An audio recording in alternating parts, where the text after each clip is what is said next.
Lord of the Mysteries. Chapter 415. The Ring. Klein didn't have too big of a response in regards to Isengard Stanton's suggestion.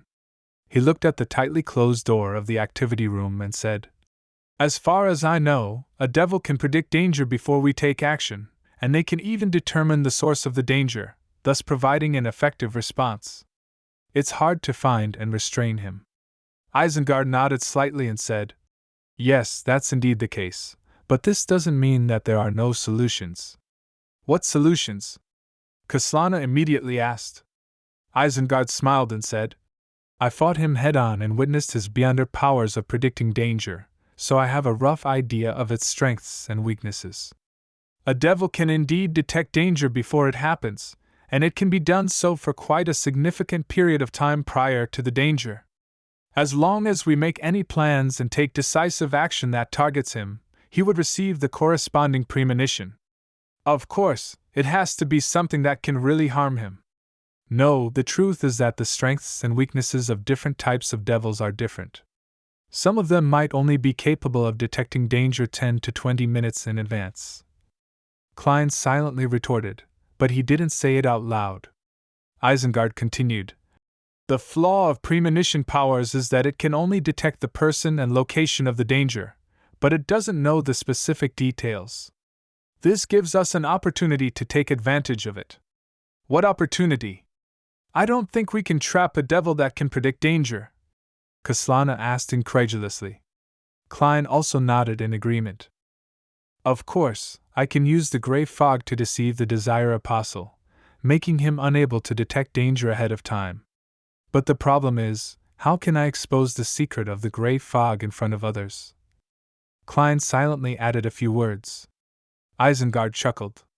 "It's true that it won't work normally, but the Beyonder world is full of incredible things. I'm a Sequence 7 knowledge keeper of the Reader Pathway, also known as Detective. By honestly telling you this, it's a way of showing my sincerity in cooperating. In this situation, I think honesty is more important than anything else." "Only Sequence 7? How could a Sequence 7 escape from a Desire Apostle? It seems like Mr. Stanton has a powerful mystical item." Enlightened, Klein shifted in his seat. "Does a knowledge keeper have the ability to suppress a devil's premonition powers?" Kaslana asked with her body leaning forward. "No," Isengard said with a laugh. "However, I have a ring. It originates from a rampager at Sequence 6 of the Reader Pathway. It allows me to differentiate, recognize, remember, and mimic all the Beyonder powers I've seen before. Of course, against more powerful Beyonder powers, the chance of failure is higher. Haha, there is a maxim in our church: omniscience means omnipotence. Why does it sound so familiar?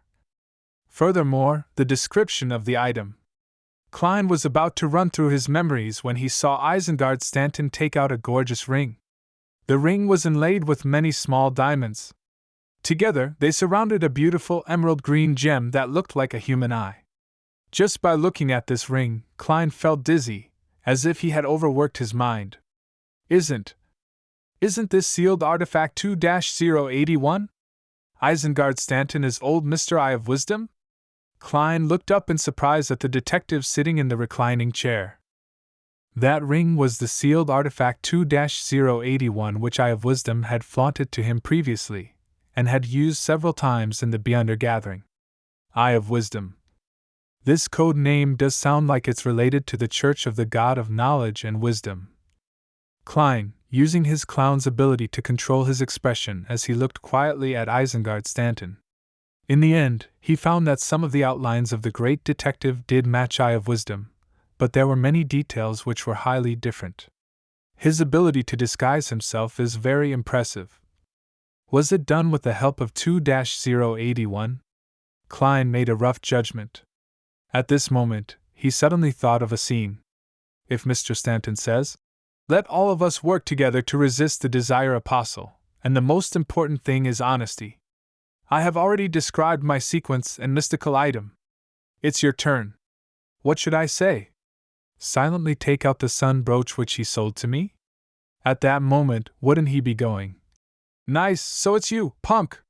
While Klein was imagining things, Kaslana looked at the ring Isengard Stanton showed and asked in envy and puzzlement. What power are you planning on mimicking to resist the Desire Apostle's ability to predict danger? Isengard curled the corner of his lips and chuckled. The premonition that devils have towards danger. At that moment, he looked like a hoary fox. Ah? That actually works? Klein was instantly momentarily unable to figure out the intricacies. Seeing Kaslana and Klein puzzled, Isengard laughed and explained. First, which is what we're currently doing, draw up a plan that can actually harm the Desire Apostle and begin working on it. Second, the Desire Apostle will sense the danger and know that the danger comes from us and that it stems from this place. Third, as a devil, without any advanced preparations, there are certain things that are instinctual to him that he cannot change. His first reaction is definitely to kill us or to exact revenge on us, and there will be certain changes to his body, after which he will consider whether the current situation is suitable for a counterattack or not, and whether he should choose to stay away from us. Fourth, by mimicking the devil's premonition powers, I'll sense the threat of the Desire Apostle and grasp the source of danger, which is also his present location. That's some godly operation. Klein was quite surprised. But what happens next? The Desire Apostle would run away as soon as he realizes that something is wrong. We won't even have time to chase after him. Doubts immediately arose in him. Isengard looked at the two of them and smiled. According to my deductions, he must be hiding in our surroundings right now. No matter how good he is at remotely controlling the emotions of others, there must be a distance limit. And just now, he had led Stuart and the others to lose control of their emotions. After I escaped his pursuit, the reason why it took me so long to appear here was because I was discussing a plan with the Nighthawks, Machinery Hive Mind, and the military. They will each send 2 to 3 squads who are in charge of monitoring the nearby districts. These districts all have their code names. This will all be within the Desire Apostle's expectations. Even if he senses the danger, he will only treat it as normal. As soon as I confirm his location, I will inform the official Beyonders, and they will rapidly seal off the corresponding areas and close in on him. But herein lies the problem. How are we to inform the official Beyonders? If we're unable to accomplish this within seconds, the Desire Apostle will escape. Of course, he might have fled when what he just did had failed, Klein said in thought. If that's the case, we would be out of solutions as well. There's no plan that's absolutely perfect. We can only wait for a particular sealed artifact's activation process to complete. When the time comes, the Desire Apostle might have already left Backland, but he might return at any time. Isengard explained. He then took out a golden palm-sized item. It looked like a miniature telegraph, but it also had a trumpet on it. This is a sealed artifact. It can allow my voice to sound out simultaneously up to a range of 5 kilometers. Isengard smiled as he introduced it. Its negative effect is that once it's activated, all sounds within 5 kilometers will be transmitted to the user's ears for an extended period of time. Of course, I can mimic a Beyonder power to mitigate this effect. After listening carefully, Kaslana frowned slightly. Since there are official Beyonders involved, there doesn't seem to be any need for our cooperation? Isengard carefully put on sealed artifact 2-081 and earnestly said, in order to not alarm the Desire Apostle ahead of time, there's a void of power in the nearby district.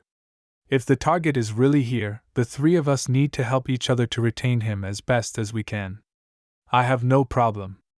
Klein pondered for a moment before agreeing. Kaslana also nodded and said, Mr. Stanton, there's no need for you to explain so much. After all, we'll cooperate for our own sake.